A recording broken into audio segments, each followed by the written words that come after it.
I'm using the Safari browser. What's up, y'all? It's Dr. Paul with Liberty Hill Comics. You are watching episode 82, the greatest comic book conservation live show on the planet. Welcome, welcome, welcome.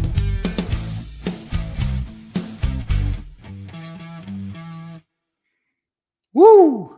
How you guys doing? Oh, we got that echo. Good. How you doing there, Ross? Oh, I'm doing great. Well, man. I just turned the iPad off. I'm doing great. I'm going to just let everybody know right now, I got to get to bed early tonight. Tomorrow is the 126th annual Audubon Christmas bird count, at least one of the ones I'm doing. And we got to get up early to catch the birds before before we miss them all. Well, what they say, early bird. I think there was that poll that went around on social media about the top 10 or worst 10 hobbies that are turnoffs for women or something like that. Yeah, I think comic books and Magic the Gathering and bird watching were all on there, and I'm just wondering if I could somehow get 10 out of 10. Although I think gambling was super high, and that's never gonna be me. So, well, you do have a trifecta, so I do. In fact, I guess I could go look at that list. I may even have more. Tell me more, Professor. He went on an owl prowl last night. Ooh, I want to know what species did you see?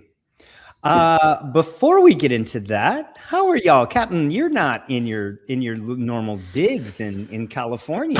No, I am in my hotel room in Incheon, South Korea right now. Ooh, it is currently a little bit before 11 a.m. So I just was running around trying to race back here for the show.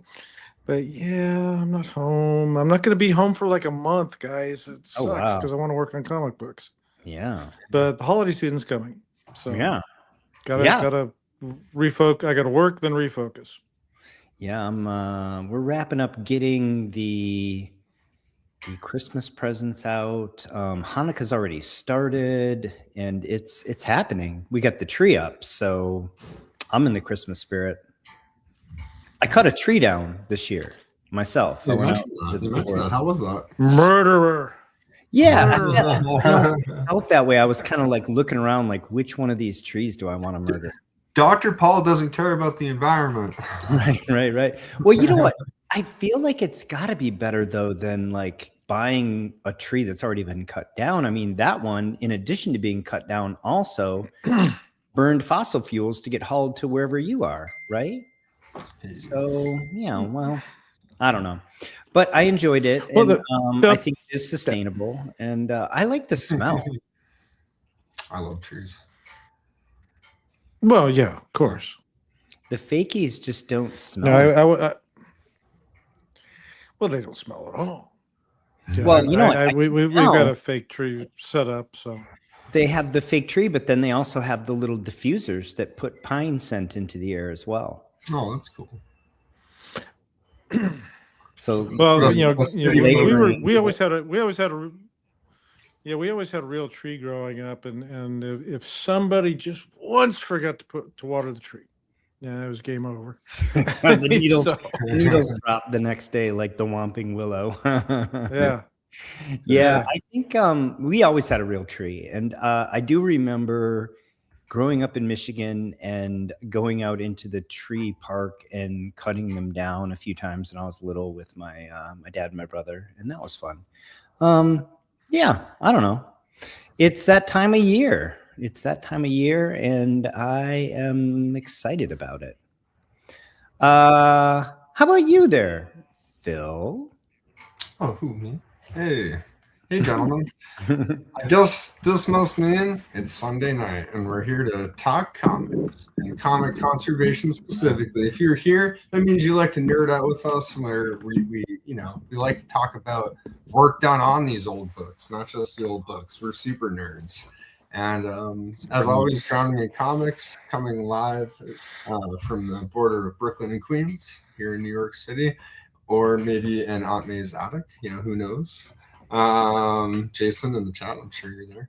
And yeah, I'll leave it at that. Happy to see what this cool Batman book is that you found.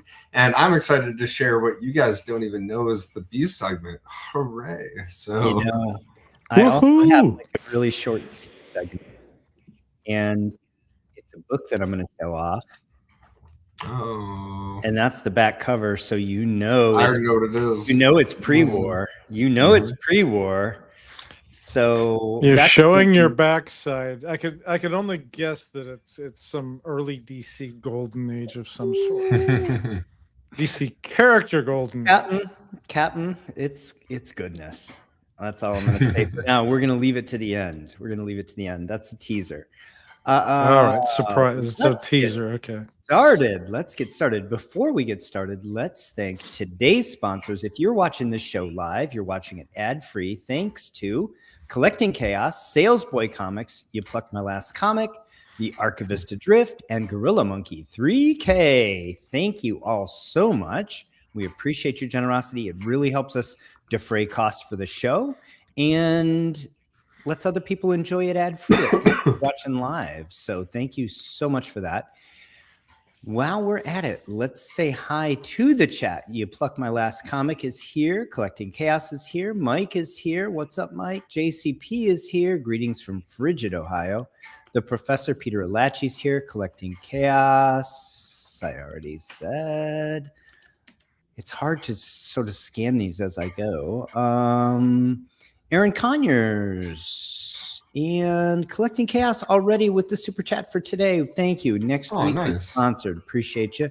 Gorilla Production 73 is here. That's the former Gorilla Monkey 3K.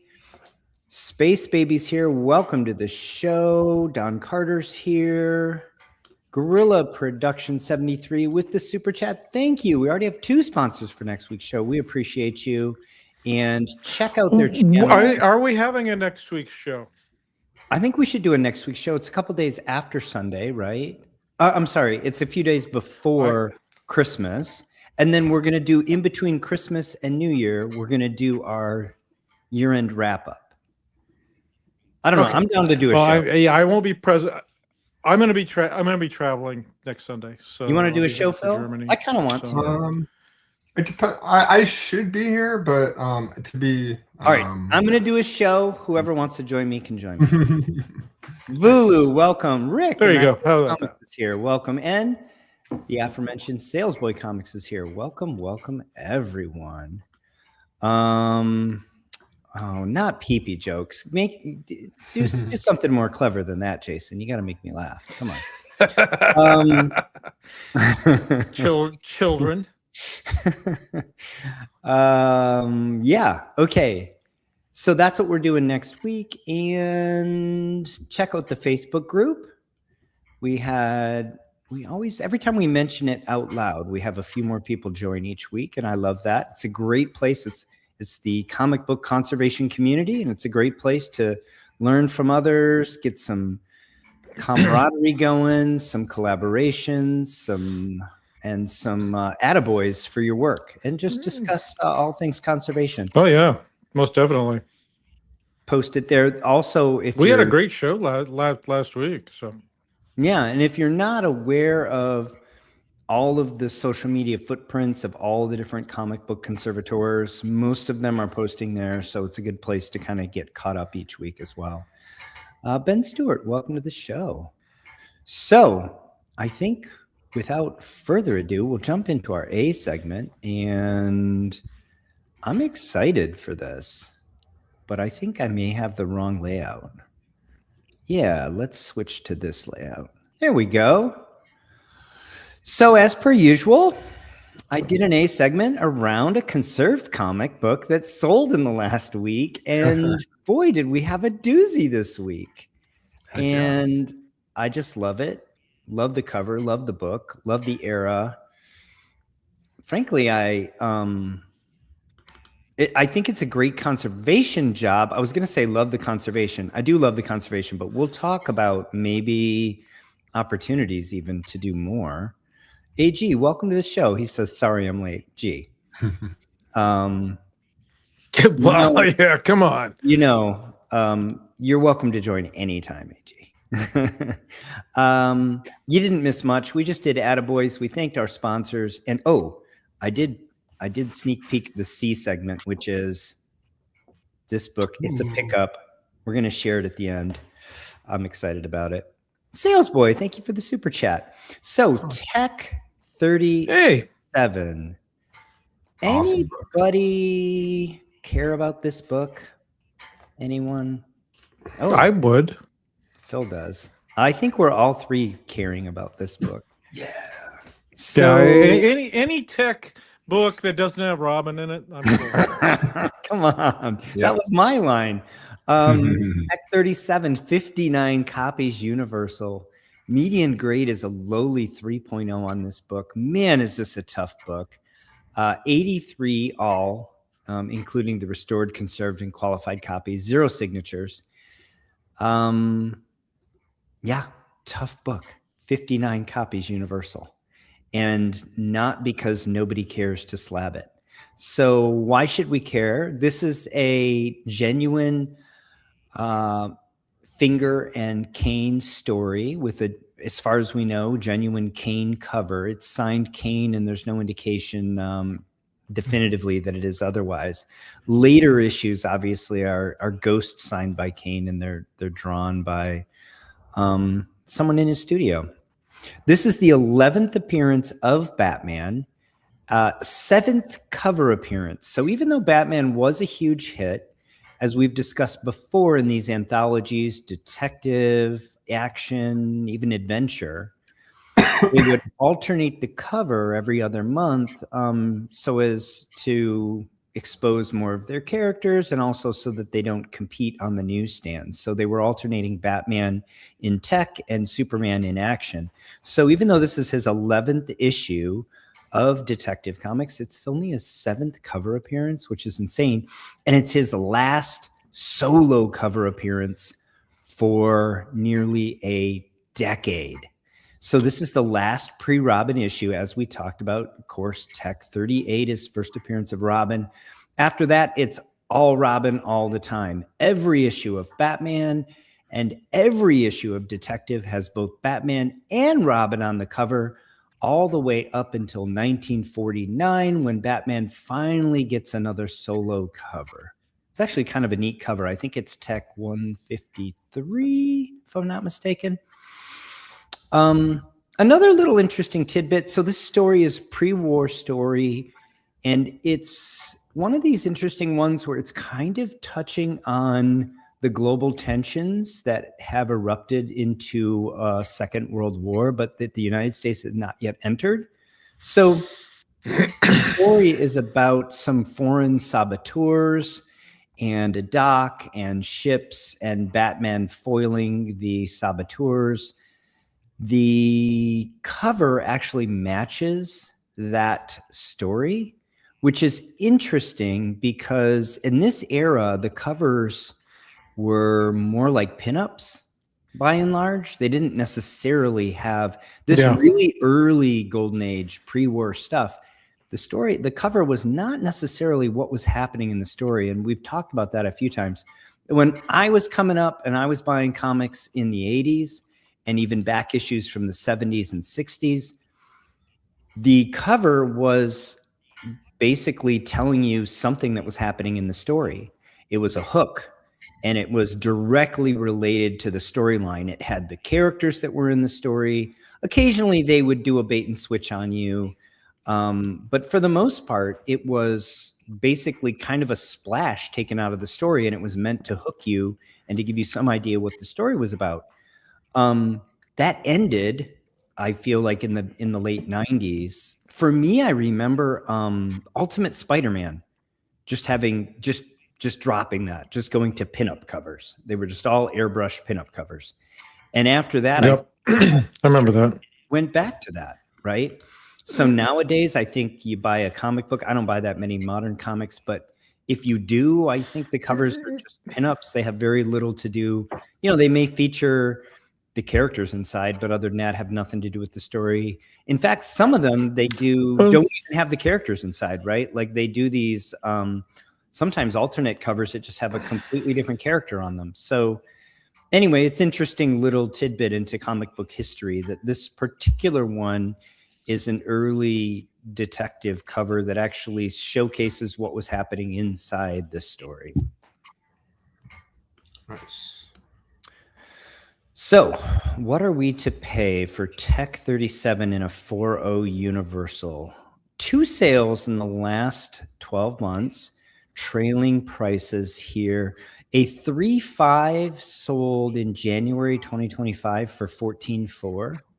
And I have to say, this was a beautiful looking 3.5. In many ways, I'm sure the technical grade is correct, but it looks better than our 4.0 here, and has off-white pages. That said, this market has come down a little bit. 3 sales prior to this, there was a 3.5 that sold for like 17 and change, if I'm not mistaken. So interesting. That's one price point we have. With only 59 Universal, you're not going to have that many sort of data points. The other data point I have to consider here is a 5.5 that sold April of this year for 22.8. Both of these sales were auctions on Heritage. The 5.5 also had off-white pages. Go Collect takes into account that you have price compression in the lower end of the grades and lists the 4.0 at 15. The 4.0, for what it's worth, is also the median value. So there are the highest number of copies in 4.0 in the census. So there would be theoretically a bit of a discount at that price point because of the number offered for sale there over time. So that said, I used the 15K. I don't have data suggesting we should do otherwise. So it does seem pretty close to the 3.5, but again, there's price compression here, and all the way up at 5.5 is only 23. So you can't say a 4.0 is worth 18, for example. It doesn't work out. You got to fit 4.5 and 5.0 in there. So again, this is a value judgment, and if you disagree with me, host your own show. 15, yeah. 15 is a fair guess at it. Yeah, I mean, for Universal. I could see higher, but it is what it is. We gotta pick some number for our comparison here. So here's our book of interest, and it's a cool book. It presents reasonably well. We have this piece out of the bottom left of the front cover. Yeah, that's a big detractor, but.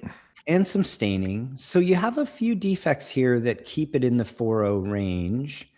Conservation includes, well, I guess I should say, we didn't talk about the date specifically, but March of 1940, so very squarely pre-war. This is very early stuff. I mean, I guess you kind of guessed that from it being the 11th appearance of Batman overall.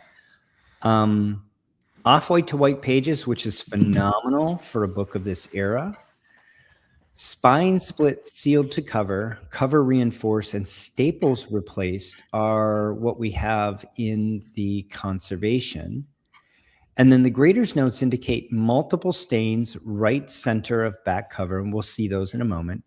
Crease left top of front cover, piece out bottom of spine, crease right top of front cover, detached centerfold, spine split, bottom of spine. It leaves one wondering. Crack this book open. Right. It leaves one wondering, right? So firstly, this was not really what I would consider lightly conserved, because you seal the spine split and you reinforce the cover. So you've already, in my estimation, kind of crossed the Rubicon. Not that those couldn't be undone. But they connote a level of conservation beyond look, somebody got in here and actively worked on this book. It was disassembled, etc. Right? If you're going to go through that, yeah, the staple replaced. If you're going to go through that trouble, you're all in on conservation. Why not take care of this spine split? Why not minimally reattach the centerfold?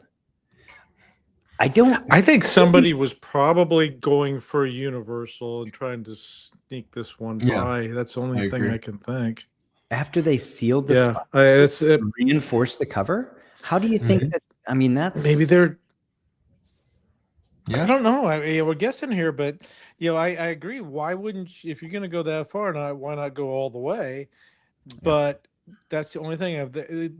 I'm for certain thought that nobody would catch the staples replaced when they slipped it in, and spine split sealed the cover. I mean, I don't know, but definitely those wraps, the detached wraps. I mean, that's a gimme. I mean, you just fix that and put them back together. It's either that or it's good enough as is. We got to get this submitted, so hurry up and get it submitted. So it's kind of that's the other thing. It might be a customer book that somebody just didn't want to pay for the full Monty. Or someone that owned the book themselves and they were doing it and they were like, all right, it's good enough, and they just submitted it. Sure. I think for me, possibly unless you do the leaf casting, you're stuck with a 4.0 here just because of the chunk missing. So then you go, why should I bother doing more? That said, I would just do the leaf casting. If I didn't know how to do it. Me too. No question. No question. Right. But B, even if you're at a technical 4.0, if you get the centerfold reattached, why not just delete a few more of the defects from the grader's notes, right? Just that when someone sees this list of defects, look, here's two things that can just be gone. We can get rid of the spine split and we can get rid of the detached centerfold with really no more work than was already done. Don't you want the grader's notes to be as short a list as possible? I mean, that's your list of defects. Yep. Also, well, with that piece missing, I was going to say, with that piece missing from the cover, what kind of grade bump are you looking at? Because you really got to determine that. Is this a 5 with that chunk missing? I don't think so. I think we're looking at maybe a 4.5 top, even if we fixed all that stuff. Right. No. I was pointing. Yeah, I'm completely agreeing with you. That said, even if it's maxed out at 4, or as you say, maybe we can stretch to 4.5, I still want the grader's notes to be as short a list as possible. Just because if I'm the seller of this book, I want the list of defects to be short, right? Yeah. Further, I don't know, even if we leaf cast this corner, I don't know where this book tops out at. And Space Baby has this. I would question. Stick to my guns at 4.5. I don't know the answer. I wouldn't argue with you, Captain. I think maybe you can make the argument for a 5, but again, that's a stretch, I think. Yeah, I think the 5 is a stretch. So I think 5 is too big of a stretch. So maybe you make the decision about the leaf casting not to do it. But again, leaving a centerfold. It also depends on your skill set. If you're capable of doing leaf casting. Okay, but somebody sealed the cover though. Somebody sealed the spine split, but didn't finish the job. And to your point, this is a big boy book, though. I mean, it's a 5-figure book. This is what I'm saying. To your point earlier of someone was trying to get universal. I don't know who thinks Tech 37 is coming into CGC and they're just going to give it a quick once over and not catch their tear seal. I mean, they're going to find your tear seal. I don't know. Okay. So anyway, so I have lots of thoughts. I have questions. And I think, well, the other thing here is I think the staining holds this book back too. As I mentioned, that 3.5. Oh yeah, most definitely. That 3.5 presents really well. It presents in really in many ways better than this 4.0. So I think the conservation work obviously was at a professional level. CGC recognized it as conservation. That means professional work and professional materials. But I'm just not certain of some of the decisions that were made. So let's take a closer look. Yeah, I want to see this. I mean, it's still a beautiful book. Don't get me wrong at all. Nice, vibrant covers. Did it have tape? I mean, I'm presuming it did, and the tape was removed. I mean, this looks like a tape stain to me, right? Yeah. Yeah. That's what it looks like to me. I think the back cover really shows it. Yeah. Yeah. But I think you can see evidence of the split spine as well, right? And then, of course, this piece missing here, bottom left, the Bob Kane signature. Batman's arm covering up the bat logo on his chest, which I think after this, the art direction said you're never allowed to cover up his logo again. I think literally. Oh, wow. Yeah. It's not covered up anymore ever again on any cover after this. It's just too iconic and too in keeping with the trademark, right? Yep. Yep. Back cover shows. Yeah. There's the tape staining there. Right there at the top staple. Little bit of a spine roll looks like here. Didn't get addressed when they did the conservation. Not significant enough to affect grade. Doesn't even show up in the grader's notes. No. And then more significant staining here on the bottom, at the tape, but then below rather at the staple, but then below the staple. And you see a commensurate piece missing here, a little bit less than what you see on the front cover. Still a great looking book. I mean, this is an old book, right? What are we talking about? Over 80 years old now. 85 years old. Yeah. Okay. Well, here's the question. Would you two guys, would you crack it, knowing that you could only bump it a half a point? Personally, I would. Yeah. Yeah. And I because you're looking at I think you're looking at $1,000 per half point. So kind of less than stands too while you're at it. Yeah. Yeah. I would definitely do that just because I want the defect list to be shorter. Exactly. Yeah. What do you guys think? Yeah, I would get most definitely. What do we value this thing at? 15? All right. Well, chat, tell us whether or not you would crack this. And I think we got guesses that started actually quite a while ago. Yeah, I saw a bunch of guesses in there. There you go. See, this is the kind of stuff that I expect from you, Jason. Wetter is better. Yeah, I mean, keep it moist, as Salesboy likes to say. Very little action in the modern cover. Was it? I think they still publish Action, Jason. They renumbered it, but then they went back to the legacy numbering. Crack it. We got a whole bunch of people want to crack welcome. Swagglehas, welcome. Jason says 11.5 on this book. Let's see. You Pluck My Last Comic is at 8,500, as is my buddy Mike, the Space Knight. The professor says 9,000. Oh, speaking of, the professor said, what did he say? He said barn owls and horned owl, great horned owl, I assume. Yeah, barn owls. If you hear a barn owl hiss, it will literally curdle your blood. It is so creepy. It is not at all cool like the other owls. It has no chill. So the professor, sorry for that little aside, the professor's at 9K. AJ's at 8,000 for his guess. How do they know that the staples are replaced unless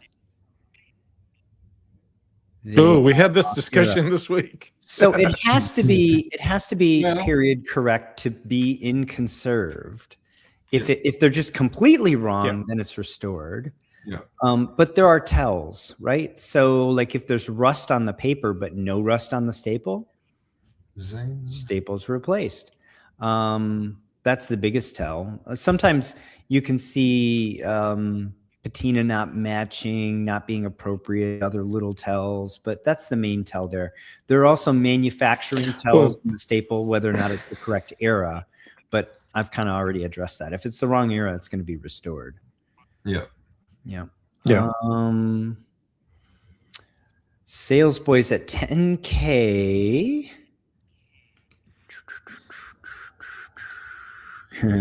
Votes for giving it a bath. Votes for gallon slab. And votes for more conservation. Pluck My Last Comic says maybe 5-0. Calls for crack it. Collecting Chaos is at 10,100. Gorilla Monkey 3K is at 7,800.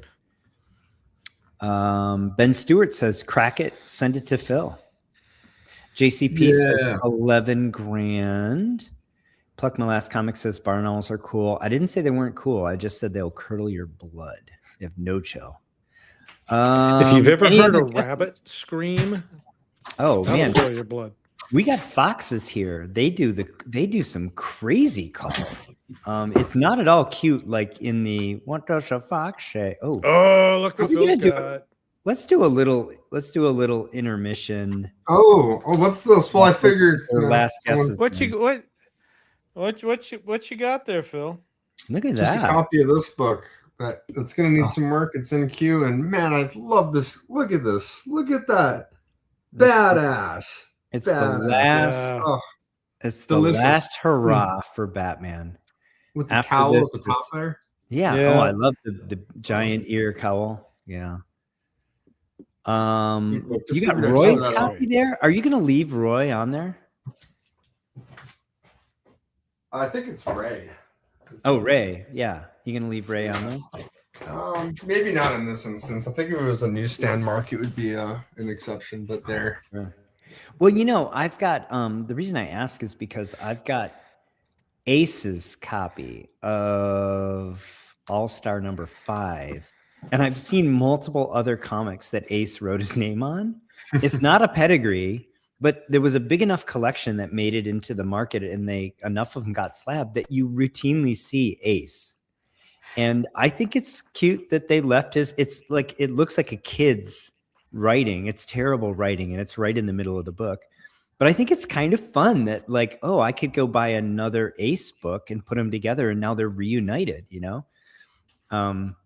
So yeah, once you erase it, it's gone forever.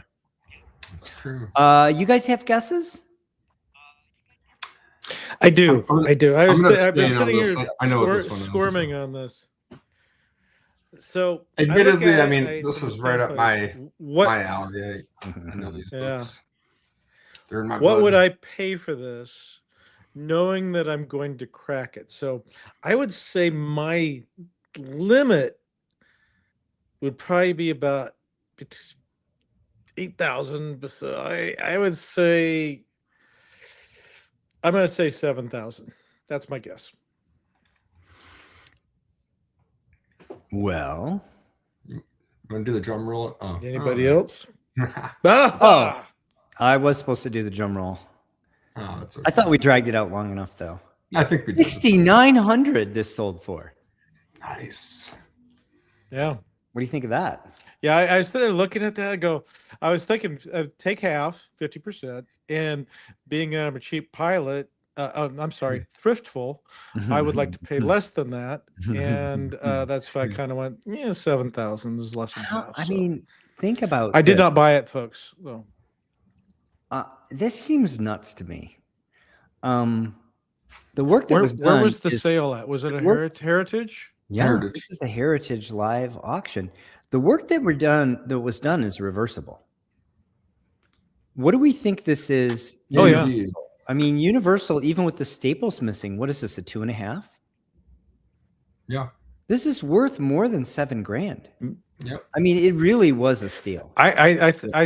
Indeed. I would say it's better than a 2.5. I would give it a 3. I mean, it's in that ballpark, right? It's in that realm. I was thinking, like, literally, if you take the staples, and they're literally not even included with the book. You know, this one hurts to see. But honestly, round of applause, whoever bought this. Great purchase. Great purchase. Good on you. Yeah, well, yeah, no question about it. No question. I mean, so Go Collect doesn't list a fair market value for a 2.5, but they list a 2.0 as $8,000. They list a 3.0 as $9,000. So 8,500 is Go Collect. Anything on GPA at all, or what's that? Was there anything on GPA for? Oh, I don't know. I don't have 2.5. I didn't go into Burger King. I think this is great. No, Did you just get it? How much for a Big Mac? How much for a Whopper? Congratulations to the buyer. I think the seller left some money on the table by not finishing the conservation or not having it finished on their behalf if they hired somebody. Not sure. As always, if you know about this book, if you did the conservation, if you're the owner, we're certainly not disparaging you. These are tough decisions. Oh, yeah. And, if you want to tell your side of the story, reach out. We'd love to hear it. We're just opining over here, not judging. But I think the buyer did very well. I'm excited for them. And it's the last great issue of Tech. That said, I will say this. Batman doesn't really start getting his rogues gallery going until after Robin shows up. It's true. So while this is, maybe you can be excited as the last, pre-Robin issue. At the same time, these are one-off villains, and nobody sticks around until after Robin comes around. Then you start really getting the greatest rogues gallery in all of comics being built up. So you got it. Yeah, as Phil said, I do have some GPA numbers for you for those books. Oh yeah, a 1.5 sold in December of 24 for 7,800. Wow. 1.8 was 10,500 in 2019.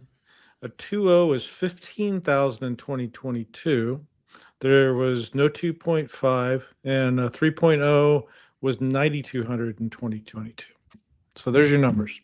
Yeah. So I think, I would definitely consider removing the conservation from this. Yeah. Or finishing it. Go either way, but don't leave it in this halfway state. Yeah. I think I would take it out, submit it, see what they came back at, and if they didn't like the grade, then conserve it. Why not? That's me. That's just me. He's a frequent flyer with CGC, so why not? I mean, AJ, to your point, I just like taking things apart. Yeah. To your point, AJ, you don't even need staples to be universal, right? Like a book could be graded missing staples.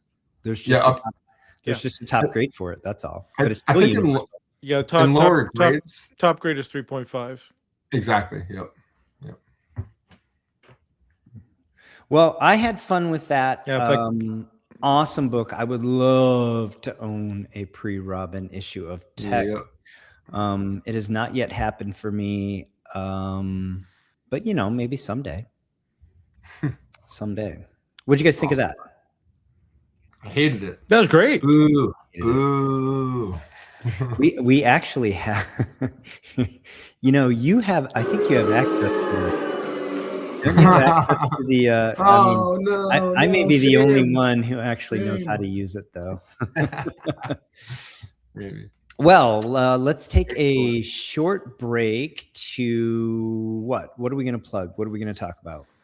I think it's a good time to mention. Thank you, everyone that left a comment on the video last week, because we got to say the video got a noticeable amount of more views, and we think that's because YouTube. Yeah, there's a lot of traffic. More, and it really does help. So as always, the chat, I think it's so crazy that we have this lively chat every Sunday. It's like it's so cool. In addition to that, if you watch the video later or after the video now, leave a comment too, because it really does help. It helps expand and get this out to even more people. And we're in a niche, but it helps, and we appreciate all of you. So. Absolutely. So and the thumbs up. This is our ask. Click the like button, subscribe if you haven't already.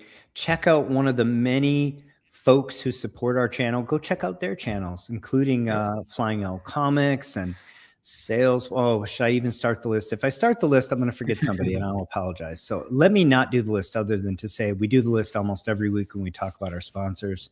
And yeah, you'll see all of our friends and extended family, hopefully as many as possible, 2 weeks hence when we do our year-end wrap-up. So if you've been on, I have not yet sent out a notification to everybody, but if you've been on the show at all ever before, you're part of our family, and you'll be invited for that weekly or that year-end wrap-up 2 weeks from now.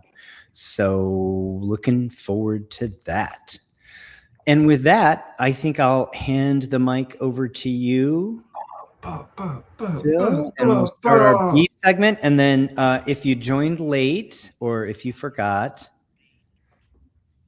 stick around after the B segment, because I've got a reveal, and it's a pickup, and I'm super excited. I hope you'll enjoy me sharing. I'm excited too.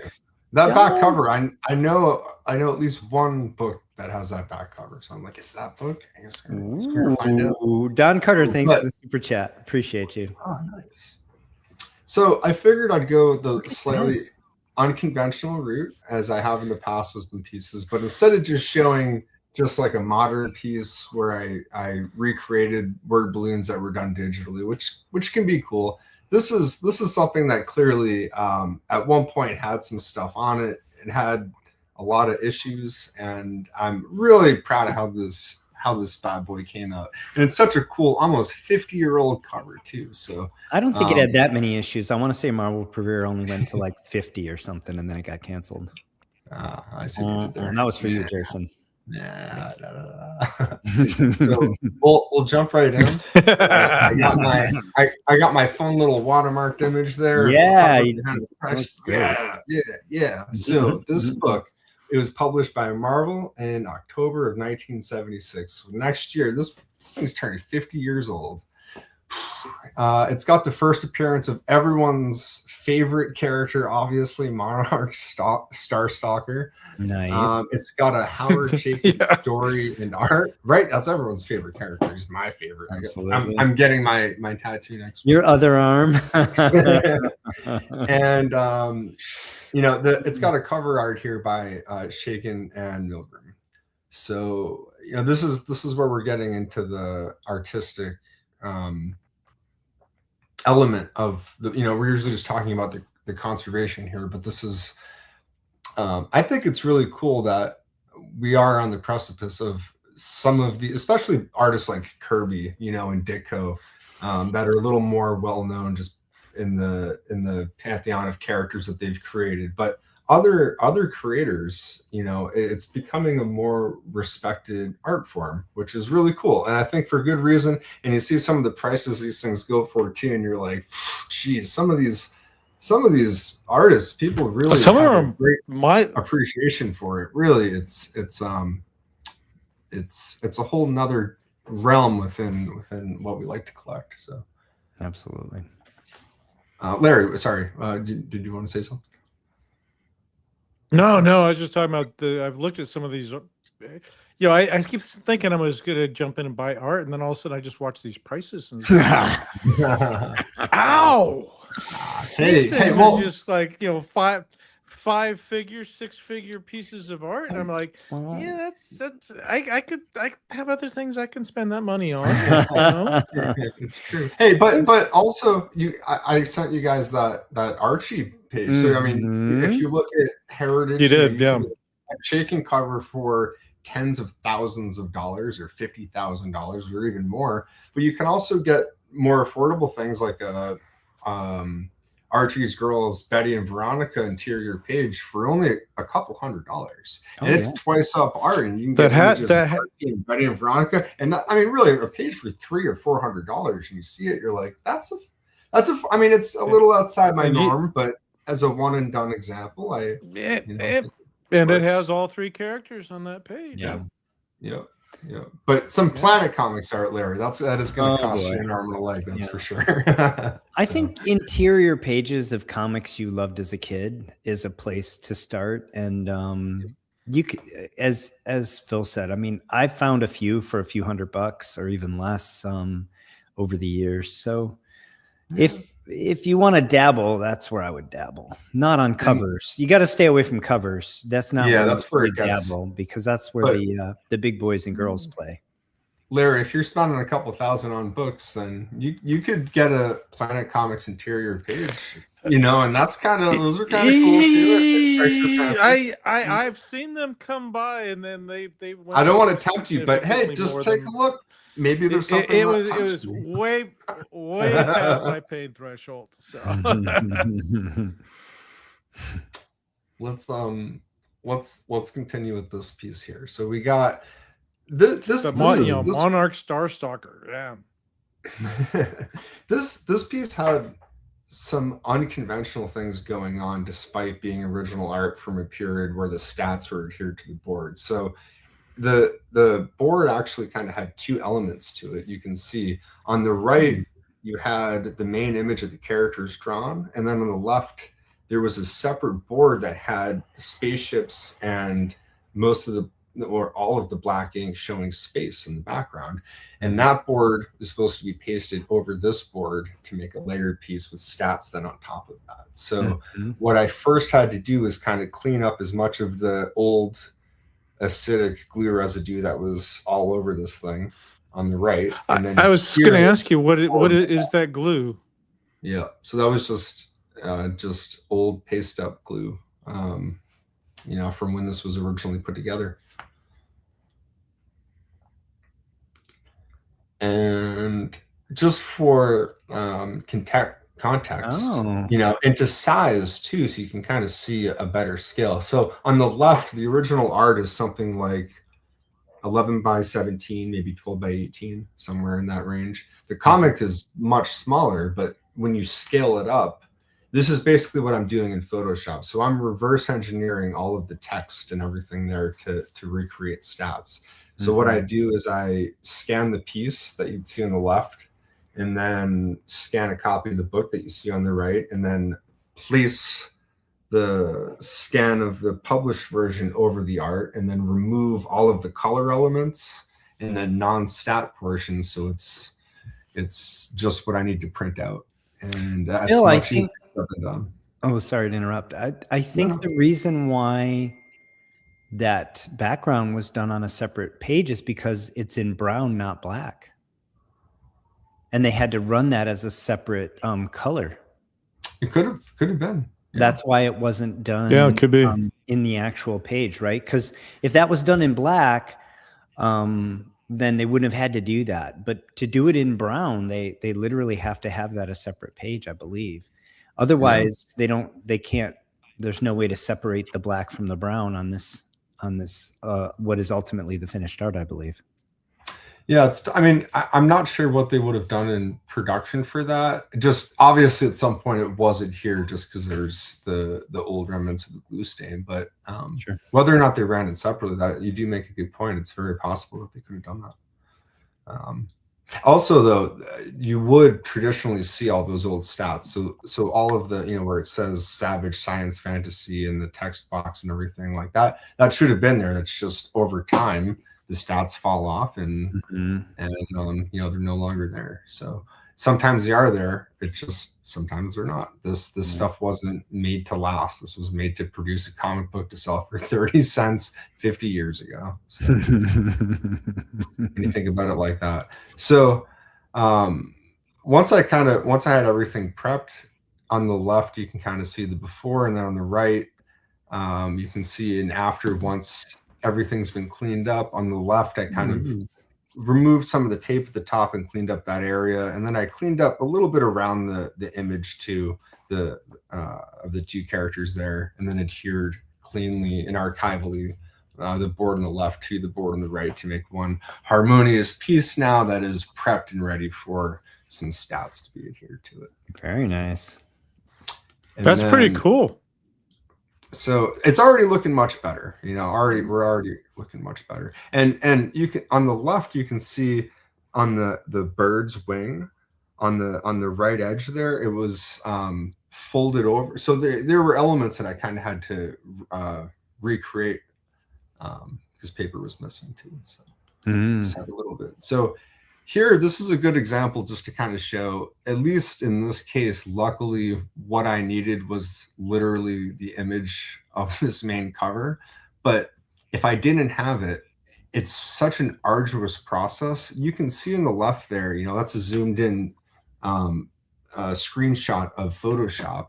And you can imagine removing all of the color elements from that character and leaving all the black. There isn't just, I suppose you can go in and you can, there's tricks you can do in Photoshop to do it, but there's still to cleanly do it. You see a lot of the lines overlap. The dot matrix that the comic was printed on this was not ever made to be reverse engineered. So oftentimes I kind of have to manually go in, and even before I try to click a few buttons and make it simple, you have to clean up areas because it'll just remove black, and then all of a sudden you have to redraw areas. So thankfully in this case, this image was the main image. I was able to clean up and then scale down and shrink it and put it over its place here, and then clean. So I was able to kind of cheat, but it made a much cleaner, like if you were to try to recreate on the right what's there just on the left, if you only had that, there's no way you would have been able to make it that clean. I wouldn't have been able to make it that clean just because it's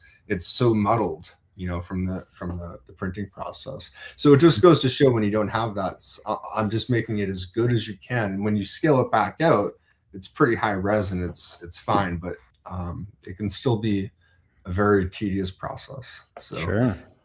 And then I showed one other thing too, little things like this that I try to do.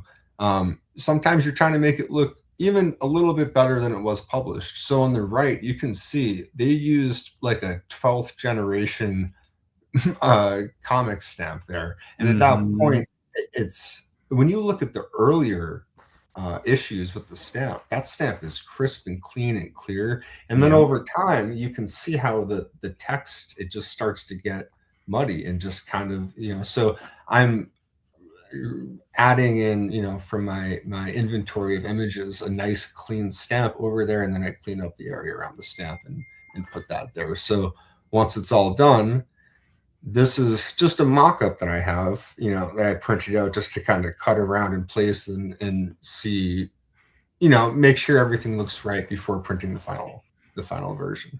Nice. So you can see it's much whiter against the artboard, which also means I got to find a good color match for this. I can't just print it on regular photo paper. Otherwise it's going to look not harmonious.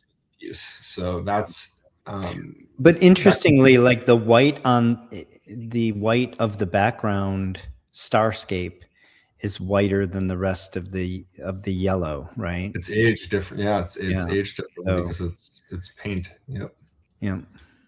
But that said, I think this is the hey. So that looks cool.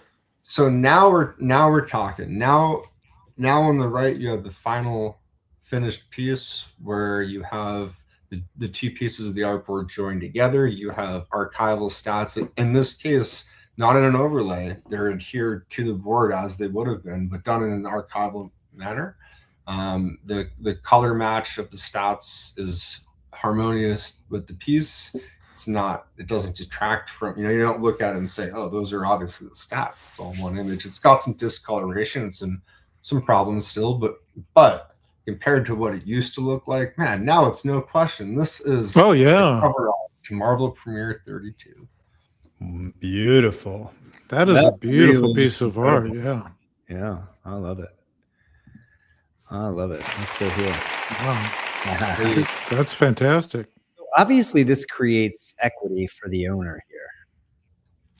Oh, sure. Oh yeah. I mean, in the world of original art, whether stats really are original or not to a piece is irrelevant in my estimation. It's really just, what does the piece look like? What, it doesn't. I've seen too many, like, just, we go over Golden Age books. If you know Scoop comics from the 40s, there's the famous one where the guy is battling like a sea serpent. That cover recently sold at auction for well over $100,000, and it was a heavily restored piece. And the buyers, and I know going after it, did not care at all, because it really was, I can't believe this piece even exists. It's 80 plus years old. Yeah, well, it's a one of a kind. Yeah, exactly. So unlike comics, as we go over in restorations, very stigmatized and frowned upon. In this instance, I would say this piece was conserved too. There wasn't anything done really restoration wise. Sure. So whether the it's preserved, restored, now it's got its context back, and undoubtedly the value of this has been increased, because now it's something people want to hang on their walls instead of an eyesore that is, got some staining on it and is in two pieces and needs a little bit of love. So yeah. So the starbursts on the right edge off the bird's wing, they didn't make it onto the cover. Yep. There's another starburst over on the left underneath the ship's wing that didn't make it either. So there was some editing done post this second Bristol board before it went to the printer. Look at the woman's face. It's much softer in the original art, but then you look at the published. Oh, you're right. And she almost looks a little scared. It's interesting for people that don't collect art or just getting in. Sometimes they'll see those things and say, hey, maybe this is a forgery or a copy because it doesn't match up perfectly. But the reality is, a lot of times there's pieces where, the image is drawn this way, and then you look at the published version, and they rotated the whole image and brought it back. So they do so many changes in post-production that you really, at the time, you're like, they really cared about that for this? And it's like, they still cared about the quality of their output, even those little changes that seem silly, they were done for a reason. So, and some of them were just editorial decisions, right? Like there's the famous Steranko Hulk, where the Hulk the annual where he battles. They didn't like that. Steranko's Hulk just looked way too like mean. His face. Yeah, they had it reworked, right? Or Stan had it reworked. Couple questions here. Jason wants to know if these stats can be removed. Sure. I would say while they can be, and everything's archival, I've never encountered anyone that would or has then removed the stats. He wants to know if you filled in the elements near the knees, but I can see in the final work you did. And then I think it was also him. Yeah. Are there also stats typically for interior pages, or was that done right on the work and stats are just more for the covers? Oh no, interiors were treated just like the covers. Just you have like the splash all the page, for example. and the sound effects and all that. Yep, exactly. So, and then what about, was there even a conversation about the barcode here? Is that something you would sometimes do, or it's up to the owner? Or I think in this case, traditionally a lot of these covers, it would just be the open space where the barcode is, and then it would be printed later for the different versions. But also it just, there were a lot of, like, there were some publishing companies that the barcode was incorporated into the art board. So they already knew and expected it to be there. In other instances, it would be kind of drawn in. I think in more modern covers, I see people include the barcode in the box, because there's also extra information. Sometimes the price is in there, and the month and date. That's where they put it in the box. So. And which printing, and there's information in there about the printing. There's also information about whether or not it's the cover A or an alternate cover. Yeah. Sometimes I will do these and people want to leave it off because the box will cover art. And I think that's there's always a conversation sometimes to be said with stats. And in fact, there's sometimes people will leave off a little bit of the text just because it's going to cover up art, and they just want the masthead information. And that's kind of the cool thing. Most times people want it to look like the published version. So it's kind of a trade-off. But that is the cool subjective part about this. I make some stats for some Walking Dead pages I have, and then there's other ones that I don't, even though the characters are talking. I'm like, I don't care what they're saying here, but on this one, I want to see the words. Sure. So there's reasons to do it and reasons not to sometimes. Very cool. Thanks for sharing that. I'm sure that's very that excited. is very cool. And I know we always have a lot of interest. Mike had a couple of comments. One about pages that he got from John Romita Sr. I think they were blank Bristol boards. And then also this comment, and I'm sure you've seen some great stuff on the backs of some of these. Sure. I know just in my small amount of original art, I love seeing messages from the writer back to the artist, or sometimes from the editor, and little cues. I know I have some pages of The Flash that Mark Waid wrote, and he had little notes to the artist saying, like, this is the first time we're going to see this character. I want you to do this or that. In fact, one was really interesting. Mark Waid wanted the mood of the book to just get darker and heavier. So he said, like from this page on, because this is the first page that our villain appears, from this page on, every page needs to be darker until the end of the book, right? Like little notes like that are so cool. But Mike points out that often you see, especially on the older ones, this paper was expensive. The artists would do sketches, character designs, and other stuff. They would do thumbnails. They would do, rough sketches to kind of just get they would do layouts, stuff like that on the backs of these. So there's often really neat sort of artifacts of the production and the creation process on the backs of the books. There's even on the some backs pieces. Art rather. There was the cover to one of the issues of Ghost comics from the 50s, and it was one of the Good Girl art covers with the girl at the bedside. And I remember seeing the art sell on Heritage, and I was looking at it, and it was being sold as the first page of the story, either the splash page, but either way, the first page. And looking at it, I just knew it. I was like, this is what they used for the cover. And it looked like they drew the cover, and then they whited out over a whole area and then drew something else over it to make the splash page. So they just reused it, thinking years later, people weren't going to say, oh, where's the cover art? Oh no, it was used for the interior page too. So part of the art was actually covered up. The long and short is, the person that bought it knowing this is the cover too. It's just not being advertised as such. It's actually the cover and the splash. So once they got it, they had it framed with a light on the back of the art, that when they turn the switch and the light shone, you can see the art underneath the whiteout that was obscured to make the splash page. And it was like, that is you got to really know your stuff to know what you're buying, to be like, I bet I can do this. And that's amazing. Just a cool, as a collector, the thing I usually see is like, I bought a page for, I think it was like a little over $3,000 a year or two ago, a Walking Dead page. And when I got it and turned it over to the back, you could see 275 in the top left. That was originally put there by the art rep, where that page was for sale for $275 back in 2008. So I was like, oh man, it's a little bittersweet seeing that and knowing what I paid for it, but also being like, wow, at some point, this didn't even sell immediately. It just went in the stack and they had to price it. And this was less than $300. Wow. So it is cool seeing that is like a piece of the history of the page too. Yeah.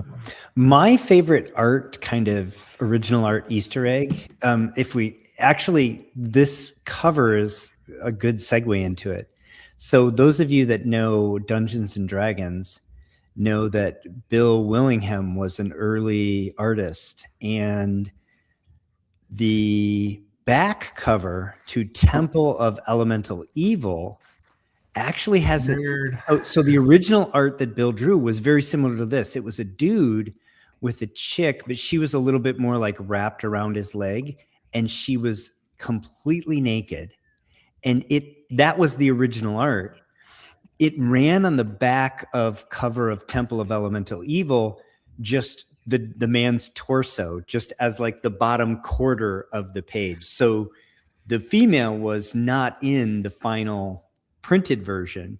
But if you're interested, go look that up. Temple of Elemental Evil. I believe it's the back cover by Bill Willingham.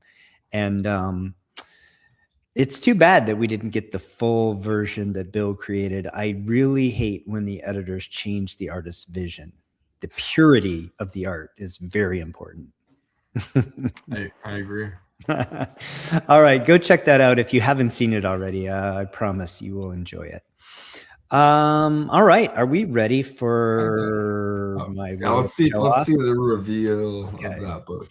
So last week, I guess it was just last week. Maybe it was just a little bit before that. Comic Link had an auction, and I bid on a few books successfully. I'm going to show off one a week for a few weeks until you've seen them all. But here's the first one I want to show you. This is Adventure 42. Ooh. Sandman. Second Sandman cover. So similar to the book we just talked about with Batman, Sandman was featured just on every other cover in this era. And this is his second cover. It's a Craig Fleischl. It's amazing. It is featured in this book, O'Brien. If you don't have a copy of The Golden Age of Comic Books by Richard O'Brien, published in 1977, go get one. If you don't understand why we're obsessed with the Golden Age, a copy of this book will help you understand. There are 40 color plates in this book, and they feature some of the greatest covers of the Golden Age. Plate number 7 is this book. Heck yeah. And it's the second Sandman cover. Sandman, of course, one of the founding members of the JSA. By the way, only 3 better in the census than this 7-0. That's how tough this book is. Like, census is in the 30s, 3 better than this one, okay? It's the second cover, Sandman. This is the third Sandman cover. Also a Craig Fleischl. And at 7.5, also third highest in the census. Incredible books. Yeah. Bookends. Incredible. What do you guys think of that? For Golden Age, those are comparable to basically that's high grade. Those are high grade. Oh, yeah. Might as well be 9.0s. Well, yeah, like I said, like only 3 better. Come on. This is this one is Letitia's copy, so they decided to leave her name on it. Anybody? I think she had good taste in comics. That's all I'm. You should crack it and then write your name in the bottom. And why not? The provenance.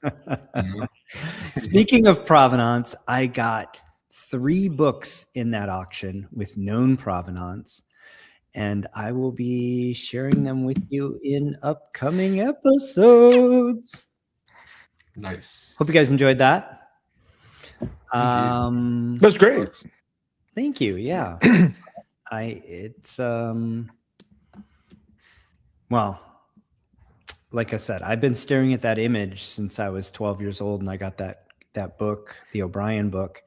And to imagine that someday I would be able to afford to own that, not only own that book, but to own one of the best copies known is just amazing.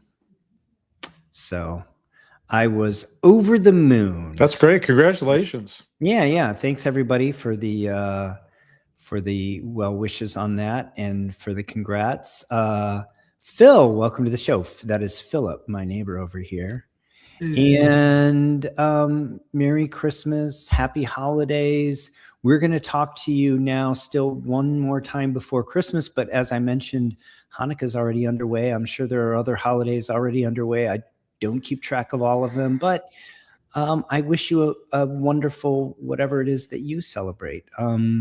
As a matter of fact, speaking of, I guess the Wiccans will be happy because our next episode, if I'm not mistaken, will actually fall on the winter solstice, so we can celebrate the winter solstice together.